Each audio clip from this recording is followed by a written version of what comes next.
साहब, हमारी बीवी के इलाज के लिए 20,000 रुपये मिल जाएगा क्या? क्या हमारी बीवी को टीबी का बीमारी हो गया है, दवाई लाने में 20,000 रुपया लग रहा है, दे देंगे आप? अरे तुम परेशान मत हो, मैं देता हूँ 20,000 रुपये। सर, ये आप क्या कर रहे हैं? आप इसे 20,000 रुपए मत दीजिए। सर, ये पैसे लेके भाग जाएगा। मैं इन लोगों को बहुत अच्छे से जानती हूँ। ये अपनी बीवी को भी इसलिए लेके आया है कि अपनी इमोशनल कहानी सुना के आपसे पैसे ले सके।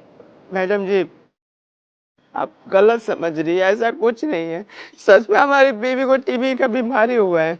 और साहब, आप तो जानते हैं ना, हम कभी झूठ नहीं बोलते, सच बोल रहे हैं। हमारी मदद कर दीजिए आप। देखो, ऑफिस के बाहर खड़े होके ना तमाशा मत करो। एक बार कह दिया ना पैसे नहीं मिलेंगे तो नहीं मिलेंगे। 1 मिनट रुको तुम। अनिल तुम परेशान मत हो, तुम्हें 20,000 रुपये चाहिए ना, ये लो 20,000 रुपये। तो अपनी बीवी का इलाज अच्छे से करा लो, और ही पैसों की जरूरत पड़े तो मुझे बता देना। शुक्रिया साहब। क्या हुआ, क्या सोच रहे हो तुम कि तुम्हारे मना करने के बावजूद भी मैं इसको पैसा दे रहा हूँ? मैं इसको पैसा इसलिए दे रहा हूँ क्योंकि ये डिजर्व करता है। 4 साल पहले जब मेरी कंपनी लॉस में थी तब इसने मेरा साथ दिया था।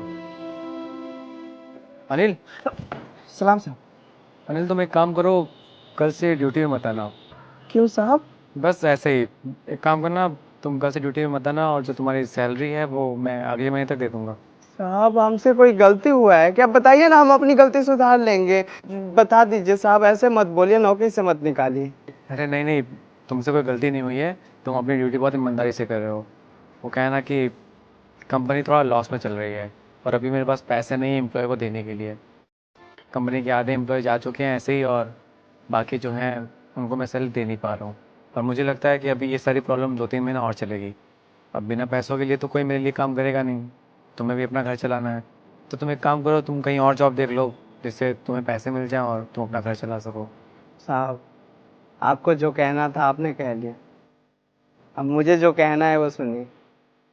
हम यहाँ से कहीं नहीं जाएंगे, यहीं पर काम करेंगे। और हमारे बारे में आप चिंता मत करिए, हमने पैसे जोड़ रखे हैं। अब 2-3 महीना क्या, 5-6 महीना तक पगार नहीं देंगे ना तो भी हमें दिक्कत नहीं है। हम पैसा जोड़ के रखे हैं, अपना खर्चा चला लेंगे। आप क्या चाहते हैं साहब, कि आपकी परेशानी में हम साथ छोड़ के चले जाएं? नहीं, हम कहीं नहीं जाएंगे, आपके साथ खड़े हैं और यहीं पर काम करेंगे। साहब चिंता मत करिए आप। अनिल एक बात कहूँ, कंपनी के मेरे ऑलमोस्ट सारे एम्प्लॉय जा चुके हैं क्योंकि बिना सैलरी के कोई काम नहीं करना चाहता है। क्योंकि इंसान के बुरे वक्त में कोई साथ देता नहीं है। लेकिन तुम एक सिक्योरिटी गार्ड होकर भी इतनी बड़ी बातें कर रहे हो, मेरे बुरे वक्त में मेरा साथ देने की बातें कर रहे हो। और कहते हैं ना साहब, बुरे वक्त में एक दूसरे का साथ देना चाहिए, तभी तो दुनिया चलती है। तो हम भी आपका साथ देंगे, कभी नहीं जाएंगे यहाँ से। आप चिंता मत करिए साहब, अभी बुरा वक्त है, कल को अच्छा वक्त भी आएगा।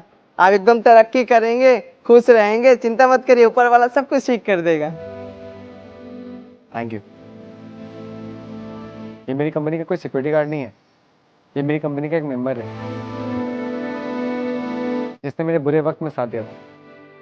जब मेरा बुरा वक्त चल रहा था तो मेरे आधे एम्प्लॉय मुझे छोड़ के जा चुके थे क्योंकि मैं किसी की सैलरी नहीं दे पा रहा था।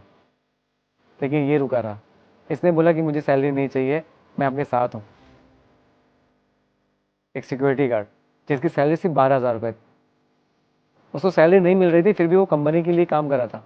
इसने मेरी कंपनी के लिए बहुत कुछ किया है, मेरे लिए बहुत कुछ किया है। मेरे अपनों ने मेरा साथ नहीं दिया लेकिन इसने साथ दिया।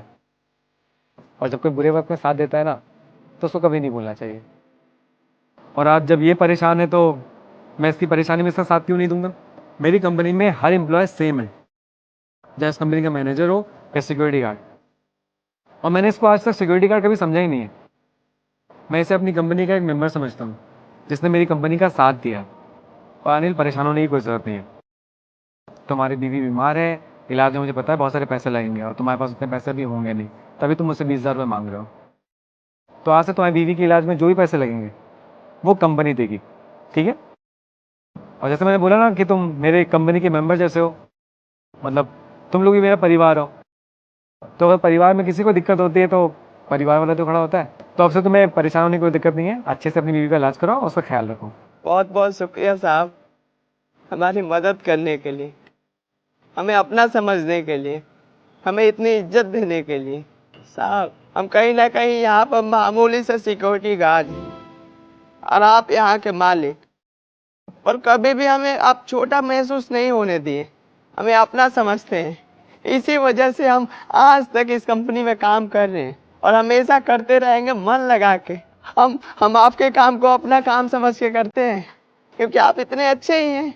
और हमें ये भी पता था साहब कि हम यहाँ पर अपनी बीवी के साथ आएंगे, आपको सच्चाई बताएंगे, आप हमारी मदद जरूर करेंगे। और आपने हमारी मदद की, 20,000 रुपये दे दिए और आप कह रहे हैं कि हमारी बीवी का इलाज इस कंपनी की तरफ से होगा और ये पैसे भी नहीं लेंगे।